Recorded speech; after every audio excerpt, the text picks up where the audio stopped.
প্রায় 10 ঘন্টার জার্নি শেষে ট্রেন থেকে নেমে আমরা এখন আমাদের হোটেলের দিকে রওনা হচ্ছি।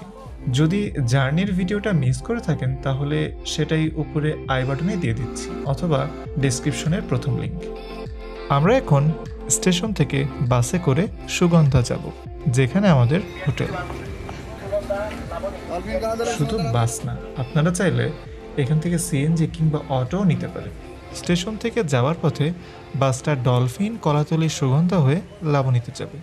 আচ্ছা, এইগুলো সমুদ্রের এক একটা পয়েন্টের নাম।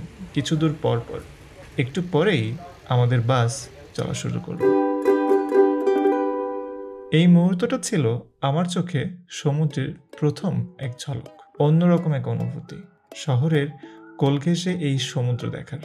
কলাতলি থেকে ডান দিকে কিছুটা পথ গিয়ে সুগন্ধা, যেখানে আমাদের হোটেল, আর সুগন্ধা থেকে আরেকটু সামনে লাবণী। একটু ভুলের কারণে আমরা আসলে লাবণীতে নেমে গিয়েছি। কে বলবে এই ছেলে 3 বার আসছে Cox's Bazar. Wish I could do that right now. রাস্তা একটু ভুল করলেও মন্দ হয়নি। সবকিছু প্ল্যান মতো কখনোই হয় না।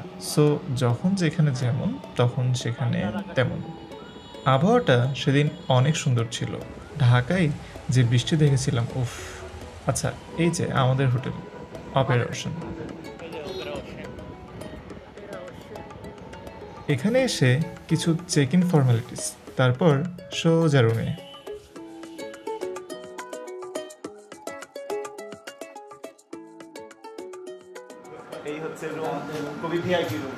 আমরা একটা রুম নিয়েছিলাম, সাথে 2টা বেড। ক্লান্তি এখন পুরোটা চেপে ধরেছে, দরকার একটু ঘুমের, কিন্তু তার আগে সকালের নাস্তা।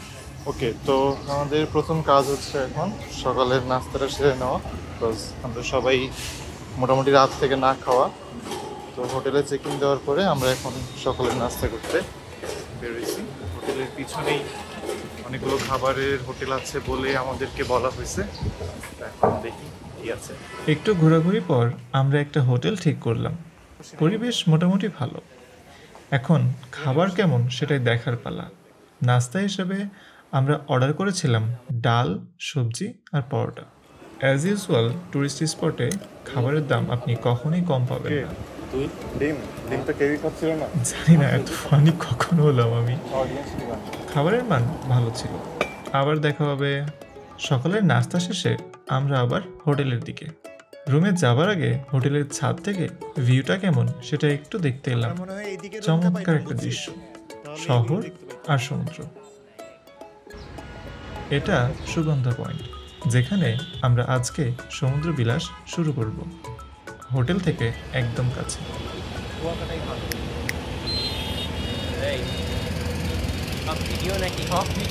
আচ্ছা, নিয়ে একটা ছবিও তুললাম।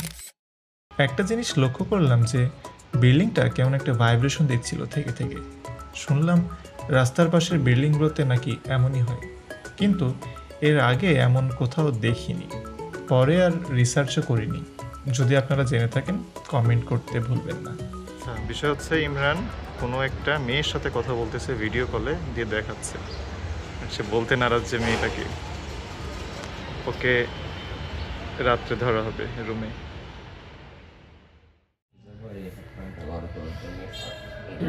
আচ্ছা, গামছা নিয়ে যাবি? গামছা তো একটা নিয়ে না নিয়ে গেলেও হয়, যদি রোদ থাকে তো সমস্যা নেই, একই বিষয়, চাবি দিয়েই যায় অনেকে। এটা হচ্ছে আমাদের ট্রিপের টি শার্ট। আরও একবার গাইস, ইয়ো বয়েজ। বাহিরে যেমন কুল একটা ভাব, ভিতরে ঠিক ততটাই এক্সাইটমেন্টে ভরা। কি আছে এই সমুদ্রে, দেখতেই বা কেমন কাছ থেকে, কেমন হবে এই অভিজ্ঞতা।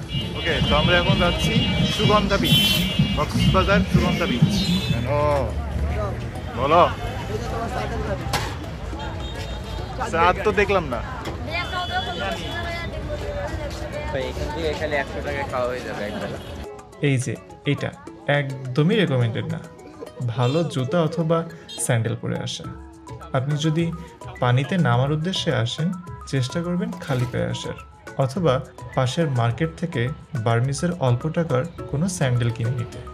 আমরা বিষয়টা পরেই বুঝেছি।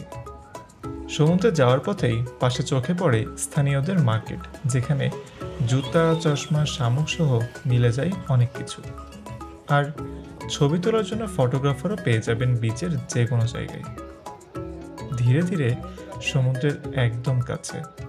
সকল অপেক্ষার শেষ করে এবার সমুদ্র উপভোগ করার পালা।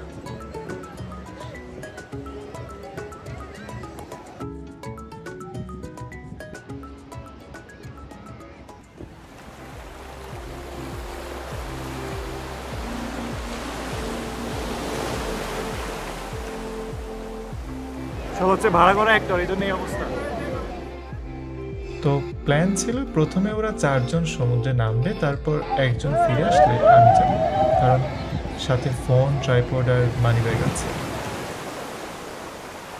যদিও এখানে লকার ব্যবস্থা আছে, কিন্তু আমি ভরসা পাই না।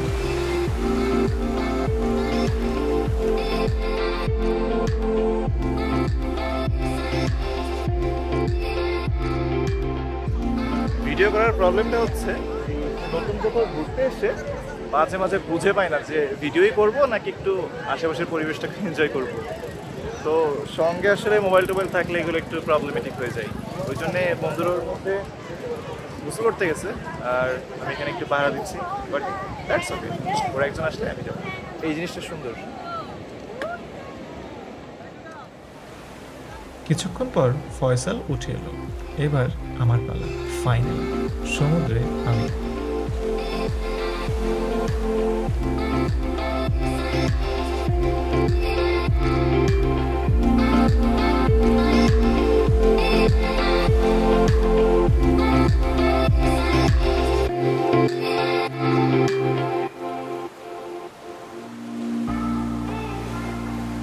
ওখানে গিয়ে মনে হলো যে না, একটু ভিডিও করা দরকার। সমুদ্রের পানিতে আমার প্রথম পা ভেজাটুকু, দ্বিতীয় অ্যাকচুয়ালি। ওকে, এক বন্ধু ব্যাগ আসছে, এখন আমার যাওয়ার পালা। এ হচ্ছে সমুদ্রে আমার প্রথম হোটেল। পানিতে হাঁটছি আর ভাবছি যে শুধু এই একটা সমুদ্র প্রান্তরই যদি এত সুন্দর হয়, তাহলে আর কি কি সৌন্দর্য অদেখা আমাদের। ভাবনাই হারিয়ে যায় মন। সৃষ্টিকর্তার সৃষ্টি সত্যি অনেক সুন্দর, অকল্পনীয়।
আজকের মতো সমুদ্র বিলাস এখানেই শেষ।